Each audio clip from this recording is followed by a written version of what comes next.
Assalamualaikum dan salam sejahtera. Selamat datang ke channel Seorang Bidah bersama aku Kai. Macam biasa, aku akan cerita pasal bola sepak tempatan. Baru-baru ni Astro Arena dijemput oleh TMJ untuk buat satu sesi interview di Dubai, lokasi di mana JDT tengah buat pre-season. Interview ni bertujuan untuk mendapatkan komen TMJ berkenaan dengan isu yang menyelubungi bola sepak Malaysia, terutamanya berkenaan dengan skuad kebangsaan dan AFM. Sebabnya lepas Malaysia gagal dalam AFF Suzuki Cup 2020, memang kita tak nampak langsung komen-komen daripada TMJ. Interview ni juga bertujuan untuk menjawab persepsi orang ramai yang mengatakan TMJ ni lah tangan gaib yang dicari-cari selama ni. Sepanjang sejam interview ni, cerita pasal Lim Tiong Kim ni aku tengok dalam 2 minit je, masa minit ke-40.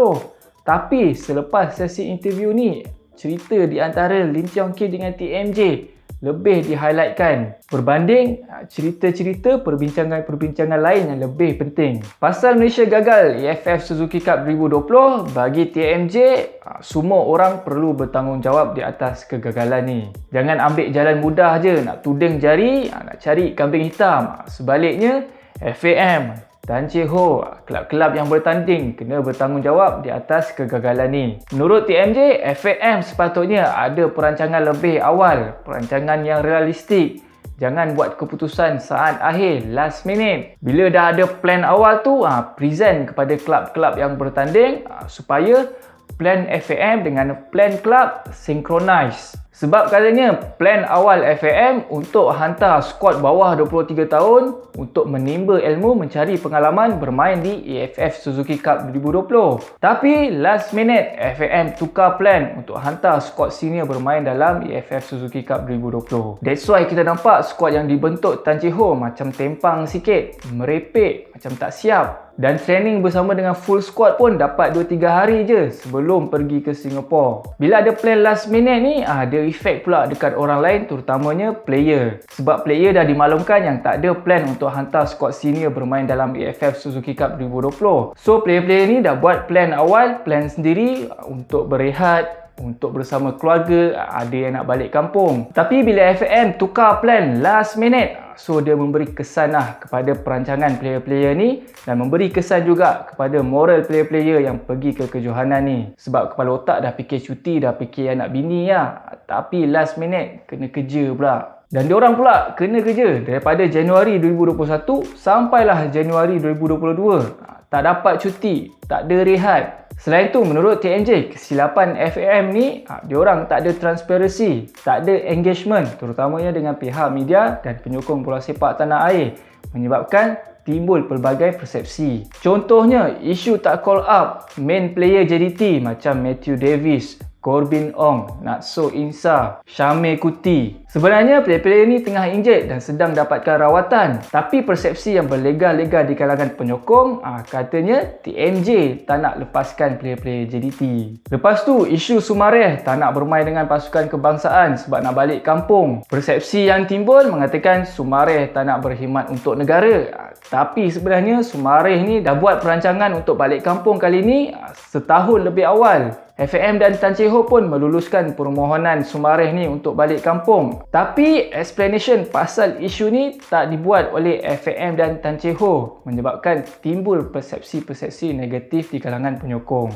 Kata TMJ, kesilapan ketiga FAM adalah silap bagi naturalisasi. Liridon dan Di Paula tu tak sepatutnya mendapat naturalisasi sebab ni diorang dah tua. Kalau nak naturalisasi pun bagilah player-player muda macam umur 25 ke 27 tahun. Tapi TMJ tak nafikan mungkin itu plan jangka pendek FAM untuk naturalisasi Liridon dengan Di Paula.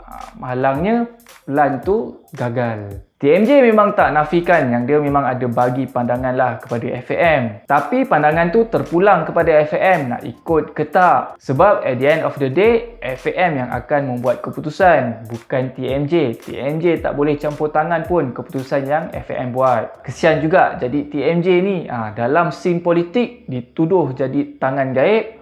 Dalam scene bola sepak pun dituduh juga menjadi tangan gaib. Okey, sebelum aku sambung cerita pasal interview TMJ ni, aku nak jual barang sikit. Barangnya adalah jersey yang aku tengah pakai sekarang ni. Ini merupakan satu jersey kelab bola sepak sosial yang bertapak di Lembah Kelang, iaitu Ngarut. Mana-mana yang berminat nak pakai jersey ni, bawa pergi mall ke, bawa main bola ke, bawa main futsal ke, memang ngam.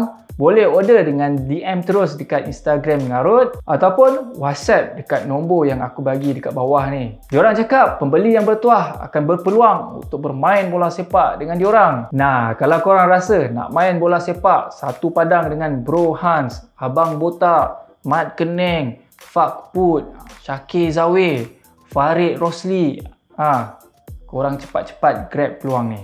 Okey dah, kita sambung sembang pasal interview TMJ. TMJ juga cakap bukan semua salah FAM, bukan semua salah Presiden FAM.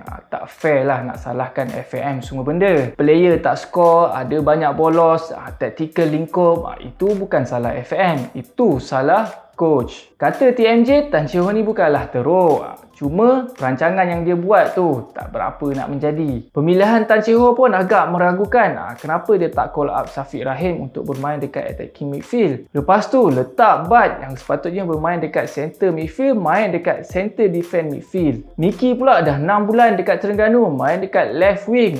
Tapi bersama dengan skuad kebangsaan, main dekat center midfield pula. Memang pelik-pelik taktikal Tan Chee Ho ni. Dekat JDT, di Paula ni elok je bagi komitmen. Tapi dengan skuad kebangsaan, dia tak berapa nak okey lah. Kata TMJ, ini memang salah coach lah. Tak ada man management skill untuk push di Paula bagi full komitmen untuk skuad kebangsaan. Sebenarnya TMJ pun tak faham juga kenapa Tan Chee Ho call up player-player yang kurang minit permainan macam Safiq Ahmad, Akia Rashid. So bila skuad kebangsaan kalah, ramailah yang menyalahkan JDT. Walhal JDT lah yang banyak menyumbang player-player diorang ke dalam skuad kebangsaan, daripada sub sampailah player regular. Dan player-player JDT jugalah yang banyak skor gol untuk skuad kebangsaan. Bayangkan Syarul Saad yang main defense tu pun boleh skor untuk skuad kebangsaan. Striker-striker tim lain apa cerita? Tan Chee Ho juga katanya gagal kawal bilik persalinan, menyebabkan dalam bilik persalinan ada 3 puak berbeza. Dan mungkin juga Tan Chee Ho berlembut sangat dengan player-player skuad kebangsaan ni, menyebabkan ada player yang pegang whiteboard ajar tactical set piece kepada player-player lain. Macam dia pula yang coach. So keputusan yang baik, Tan Chee Ho meletakkan jawatan dan FAM menukar coach yang baru. Sebab kata TMJ, semua orang buat silap, tapi bila dah buat silap tu kena bertanggungjawab. Dan FAM pun jangan takut-takut untuk buat perubahan untuk tukar coach. Contohnya, masa zaman TMJ jadi presiden, dia melantik Nelo Viganda sebagai ketua jurulatih skuad kebangsaan Harimau Malaya selepas coach tu direkomend oleh Boyan Hodak. Tapi bila Nelo Viganda tak bagi positif result, dia tukar coach, melantik Tan Chee Ho sebagai ketua jurulatih yang baru. Dan sekarang ni bila Tan Chee Ho tak bagi positif result, FAM jangan takut-takut untuk tukar coach yang baru. Di JDT pun TMJ dah tukar 9 coach. Apa yang penting, visi dengan plan tu kena jelas. So FAM pun sekarang ni dah take note apa yang dicakapkan oleh TMJ. Hopefully FAM sedar diri dan mula membuat perubahan yang ke arah kebaikan. Jangan memanjang meeting je, memanjang buat kajian, tapi kerja tak jalan. Aku rasa itu saja untuk video kali ni. Kita jumpa lagi on the next video. Assalamualaikum dan salam sejahtera. Bye bye.